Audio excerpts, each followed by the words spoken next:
He thought he had me cornered. What he didn't realize, I'd been preparing for this moment for months. I'm Marcus Sullivan, 51 years old, and for 16 years I poured everything into Meridian Supply Chain. I understood every system, every deal, every relationship that kept the machinery running smoothly. None of it mattered when Ryan Brooks, my new regional director, decided I was in his way. It started on a Thursday morning. I just finished covering a brutal weekend shift when a message hit my inbox. Marcus, Executive Suite, 9 a.m. sharp. The tone told me everything I needed to know. When I entered the room, Ryan was already lounging in his chair with that practiced smile he wore like armor, the kind of smile that never touched his eyes. Between us sat a single document, my resignation letter. Sign it, Ryan said, pushing the paper toward me with casual confidence. Sign now, or I guarantee you'll never find work in this field again. I stared at my name already printed at the top. This wasn't a discussion. It was theater. Want to explain this? I kept my voice low despite the rage building in my chest. Ryan leaned forward with manufactured concern. Marcus, we both know you're exhausted. The executives are worried. I'm offering you a dignified exit, but if you refuse, his voice dropped to a whisper. I'll make sure every company in this industry knows you're toxic. Through the glass walls, I spotted a security guard positioned outside, arms crossed, waiting for trouble. My jaw clenched. This was an ambush, pure and simple. Is the intimidation really necessary? I asked. Ryan's smile thinned. This isn't intimidation. It's reality. Sign the letter, walk away clean. Or resist, and watch me destroy your career personally. Your choice. My heart hammered, but my mind was razor sharp. This was exactly what I'd been anticipating. I'd watched Ryan operate for months, cutting people down, controlling narratives, never leaving victims time to fight back. I picked up the pen. Ryan relaxed, certain of his victory. I scanned the document until I found the critical sentence. I voluntarily resigned from my position at Meridian Supply Chain, effective immediately. I crossed it out with one decisive stroke and wrote my own words beneath it. Resignation submitted under duress due to systematic hostile work environment. My handwriting was small and precise. Ryan was too busy smirking to notice the change. I signed at the bottom and slid it back. Done, I said quietly. Smart move, he replied, already folding the paper like the matter was settled. We'll see, I said, and walked out past the guard without looking back. Ryan thought he'd ended my career in that room. What he didn't know was that I'd been gathering evidence for weeks. Every suspicious email, every shady budget adjustment, every manipulative directive, all of it documented and stored away. And with that one line I added to his resignation letter, I just armed the first weapon. He thought it was over. It was just beginning. Ryan Brooks arrived 18 months earlier from Houston, all designer suits and calculated charisma, the type who measured your value while shaking your hand. At first, I tried to be welcoming. He was new, and I figured he'd need guidance. Within weeks, everything changed. Meetings I'd always attended, suddenly removed from the calendar. A major presentation I'd spent months preparing, delivered by Kyle, the junior analyst, while I watched in the back of the room. And who received the credit? Not me. I cornered my colleague David afterward. Did you notice Ryan completely bypassed my section? David shrugged uncomfortably. You're being paranoid, Marcus. He's just intense with everyone. But I knew better. Ryan wasn't intense with everyone, just with me. Kyle could deliver half-finished work and receive praise while I was scrutinized for breathing. The breaking point came during a logistics review. I developed a supply chain optimization that would save the company $600,000 annually. Ryan nodded along, then turned to Kyle without missing a beat. Excellent work pulling this together, Kyle, Ryan said, clapping him on the shoulder. This is exactly the innovative thinking we need. Heat crawled up my neck. Kyle looked stunned by his good fortune, but didn't correct the record. I wanted to call it out immediately, but instead, I stayed silent. I'd learned something in my years managing operations. The quietest person in the room often has the sharpest blade. That weekend, I started documenting everything. Every insult, every stolen project, every exclusion. I recorded it all. I created a folder on my personal computer, completely separate from company systems, and backed everything up to an encrypted drive. Dates, times, emails, exact quotes. If Ryan so much as blinked in my direction, I logged it. I told no one. Not David, not anyone. The key to surviving someone like Ryan wasn't confrontation. It was letting him think he was winning. 3 months later, my folder had transformed into a comprehensive timeline of every calculated move he'd made to push me out.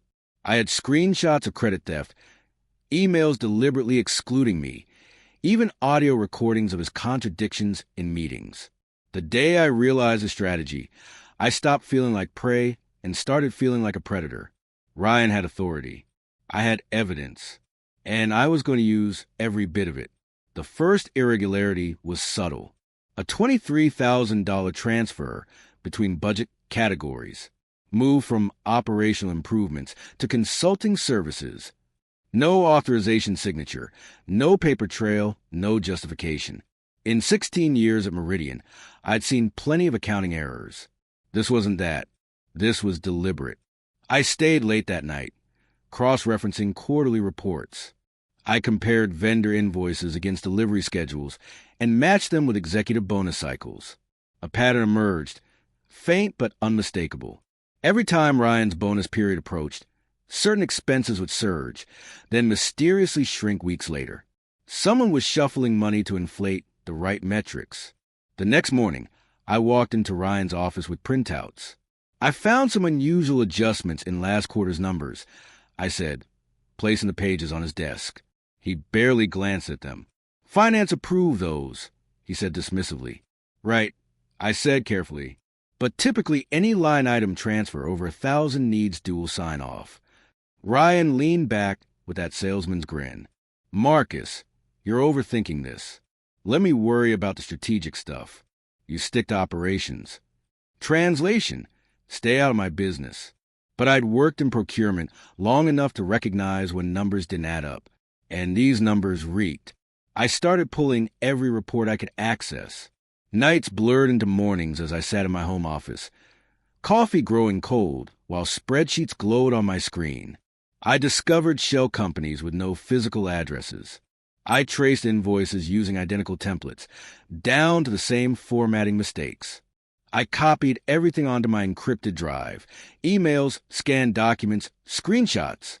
I even photographed budget sheets with my phone when the office was empty. Around this time, I started reading employment law guides past midnight. I learned about constructive dismissal, retaliation claims, corporate fraud statutes.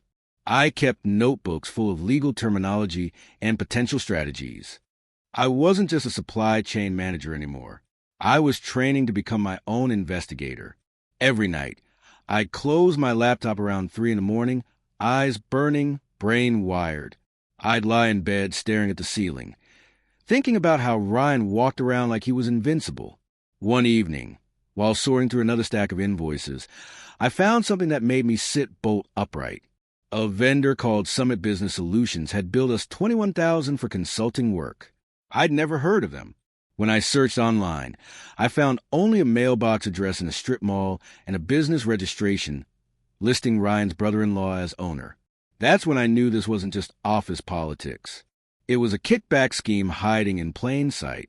I stared at my screen for a long time, the weight of discovery settling over me.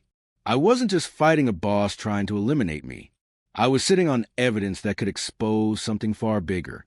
Ryan had power. Now I had proof. And I wasn't going to waste it. The isolation was supposed to break me.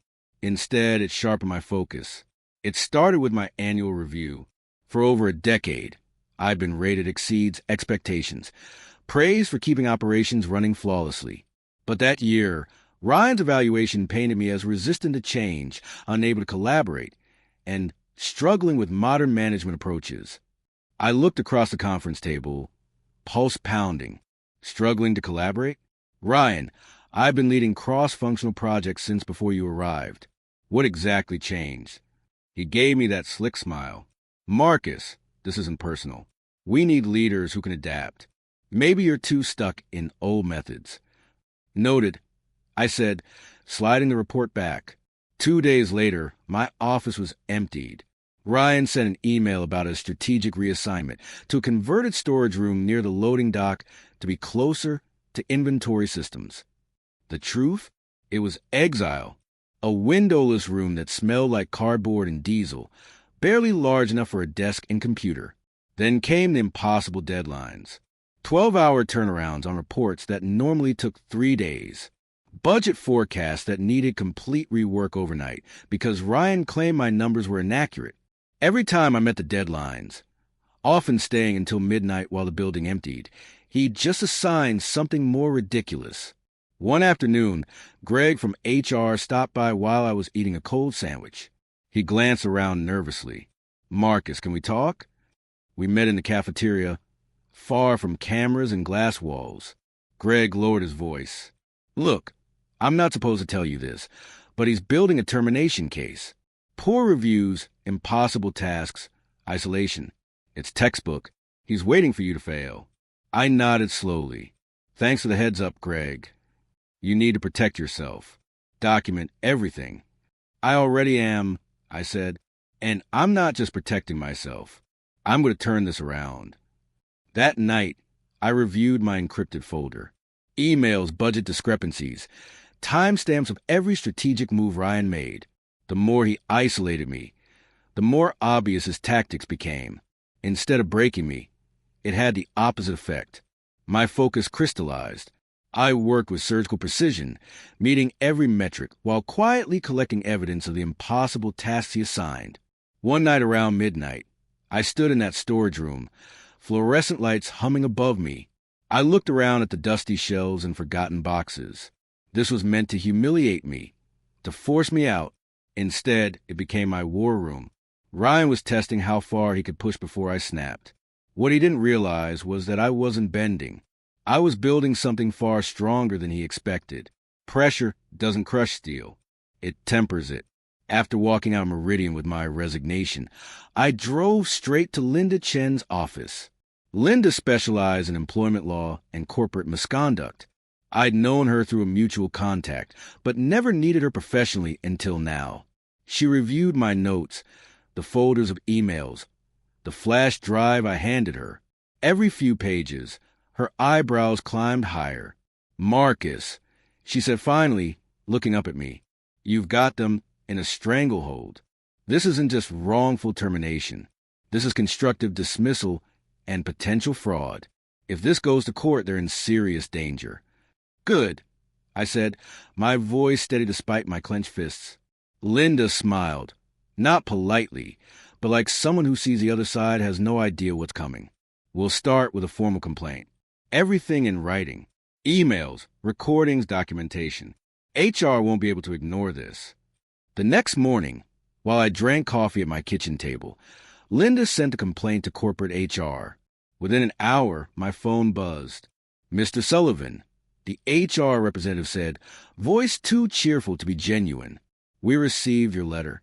We'd like to discuss this immediately." I smiled to myself. "Sure, but I'm bringing counsel." The pause on the line was long enough to hear her breathing shift. "Oh, yes, of course. We'll arrange that." They expected me to disappear quietly after walking out. They figured I'd lick my wounds and fade away while Ryan kept a spotless record. They didn't expect a well-documented counterattack. Linda and I walked into the 12th floor boardroom like we owned the place. She carried a leather briefcase packed with every piece of evidence we gathered. I carried nothing but my resolve. The room was packed. The CFO sat at the far end, flanked by Meridian's legal team and the company president, a woman I'd met exactly once in 16 years. HR representatives looked nervous, their smiles tight. The one person missing? Ryan. "Thank you for coming, Mr. Sullivan," the CFO said carefully, measuring every word. Linda opened her briefcase and set a thick binder on the table with a decisive thud. "These aren't allegations," she began, her voice sharp and professional. "These are documented breaches of corporate policy, employment law, and financial ethics." She flipped the binder open, turning it so the executives could see. Every claim is backed by hard evidence. Timestamps, digital trails, signed approvals. I watched their faces as they scanned the pages. The CFO's jaw tightened. The legal team's pens froze. HR shifted uncomfortably. Linda continued. My client was subjected to a hostile work environment, targeted retaliation, and ultimately forced into signing a resignation under threat. But as you can see, she tapped one page with her pen. The document he signed explicitly states resignation submitted under duress due to systematic hostile work environment. That is legally devastating language. Silence blanketed the room. Then, hesitantly, the HR director cleared her throat. We should also disclose that since Mr. Sullivan's complaint, other employees have reported similar treatment under Mr. Brooks' management. I hadn't contacted anyone about my case. If others were coming forward, Ryan's empire of intimidation was collapsing from within. The president turned to legal counsel, her voice ice cold. Why wasn't I informed of this earlier? Legal counsel looked pale. The complaints came in this week. We're still verifying them.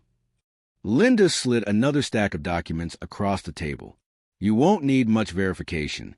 These files show budget manipulation tied directly to shell companies connected to Mr. Brooks' relatives.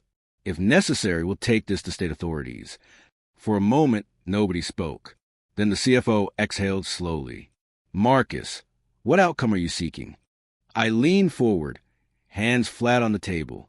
I want my position reinstated under different management, and I want a complete internal audit of every department Ryan touched. The president nodded almost immediately. Done. And Mr. Brooks? Effective immediately, she said, glancing at legal counsel. He's on administrative leave pending investigation. I didn't smile. I just sat back, feeling the weight of the moment. The man who tried to erase me was being erased instead. The fallout was immediate. Within 48 hours, corporate investigators swarmed the 12th floor. They moved in with laptops, scanners, and portable equipment, filling every conference room with files and open boxes. I kept my head down, but I didn't miss a thing. Every time I passed the glass conference rooms, I saw anxious managers sweating through compliance interviews. Linda kept me updated. They've already found irregularities in vendor contracts, she told me one evening. Ryan funneled over $800,000 through companies connected to his brother-in-law. And that's just what they found so far. $800,000. No wonder Ryan had been desperate to silence me. Whispers spread through the office. People who'd always smiled at Ryan were now sharing stories about his threats, his bullying, his retaliation. Within a week, 13 employees had filed complaints, some dating back years. I wasn't the first person he tried to destroy. I was just the first one to fight back hard enough. Leadership tried containing the damage, but it was too big. A memo announced a comprehensive internal audit and organizational restructuring. Corporate speak for we messed up and now we're scrambling. 2 weeks later, Linda and I met for lunch. She looked relaxed, sipping iced tea. They're terrified, she said. This could hit board meetings and shareholder calls. Trust me, they'll want to settle before it goes public. I nodded quietly. Winning didn't feel how I'd imagined. It felt more like watching a predicted storm finally arrive. The investigators commandeered an entire floor. I passed by one morning and saw a whiteboard covered in numbers and names. Ryan's name was circled in red. That day, Greg from HR pulled me aside. Marcus, this is getting massive, he whispered. They're talking about referring parts of it to law enforcement. It's not just Ryan anymore.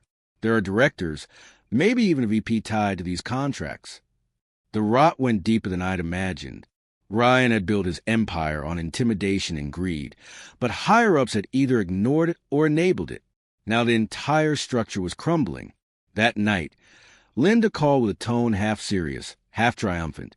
They'll either fire him and clean house, or they'll involve authorities and make an example. Either way, Ryan's finished. Completely finished. I stared out my window at the city lights. For months, I'd been made to feel powerless. Now the tables had turned. 2 weeks after the investigation began, Meridian called an all-hands meeting. Mandatory attendance, no exceptions. When I walked into the auditorium, tension crackled through the air. People whispered, eyes darting toward me and then away. The CEO, Patricia Morgan, stepped onto the stage. Normally composed, she looked exhausted. Her eyes were red, her voice raw. "We failed you," she said, gripping the microphone. "We failed to see the warning signs. We allowed behavior that violated our values. And one man forced us to face it." She paused, scanning the crowd. Then she pointed directly at me. Marcus Sullivan. Every head turned. I felt every pair of eyes on me. "Marcus' courage," Patricia continued, "has sparked an internal reckoning. His evidence uncovered severe misconduct that could have destroyed this company. We owe him our gratitude." The room was silent. Then slowly, people began to clap. A few at first, then more. Within seconds, the entire auditorium filled with applause. I didn't smile, but I nodded once. This wasn't about praise. It was about justice. After the meeting, Patricia pulled me aside. "Ryan has been terminated," she said flatly. "His bonus has been revoked, and we're cooperating with law enforcement on fraud charges. The board wants to make you an offer." I raised an eyebrow. "An offer? You've proven you see things we missed. We want you as Director of Risk and Compliance. Full autonomy. Your job will be ensuring nothing like this happens again." For years, I've been pushed aside, undermined, made to feel voiceless. Now they wanted me to be the watchdog of the system that tried to bury me. "What's the compensation?" I asked deadpan. Patricia smiled faintly. "Substantially better. And you'll have a full audit team." I considered it, then nodded. "Fine, but we do it my way. No rubber stamping. If something stinks, I dig until I find it." "Good," she said. "That's exactly what we need." As I left the building that day, I felt a different weight in my chest. Not bitterness, not even satisfaction, just clarity. Ryan had tried to erase me. In the process, he'd carved out the very role I was meant to play. 6 months later, I stood under bright stage lights at an industry conference in Atlanta, looking out at hundreds of executives and analysts. I was there to speak on corporate oversight and risk management, topics that a year ago I never imagined would define my career. The slides behind me detailed how Meridian had rebuilt its internal controls, how a company that once ignored corruption had reinvented itself with stricter audits and real accountability. Midway through my talk, a slide appeared titled Case Study, Lessons from Meridian Supply Chain. Ryan's face was shown, blurred slightly, paired with bullet points about fraudulent vendor contracts and retaliation claims. The room was silent as I explained how one leader's arrogance nearly cost the company its reputation, and how internal safeguards had to be rebuilt from scratch. I didn't feel anger seeing his picture, just clarity. Ryan had tried to break me, but in the end, he'd built the platform I was standing on. The night before his sentencing hearing, I got a text from him. Just one line, "You destroyed me." I stared at it for a long time. Then I put my phone down and said nothing. It was never about destroying him. It was about refusing to be destroyed. When my presentation wrapped, the room erupted in applause. People approached to shake my hand, to ask questions, to thank me for being honest about how companies can fail. I nodded and smiled, but deep down, I wasn't thinking about the applause. I was thinking about that day in the executive suite, the pen in my hand, the single line I'd changed that had shifted everything. After the conference, I stepped outside into the cool Atlanta air. City lights were just coming on, casting a glow over the streets. I walked a few blocks in silence, letting it all sink in. I wasn't the man Ryan tried to erase anymore. I was someone who had faced corporate betrayal and come out stronger. I had a team now, an entire department focused on rooting out the abuse I'd endured. As I headed back to my hotel, I scrolled past Ryan's old message. There was nothing more to say to him, and there never would be. My story wasn't about him. It was about survival, about taking back control when everyone expected me to fold. That night, sitting by my hotel window, I realized something. One small line scratched into a resignation letter had changed the entire trajectory of my life.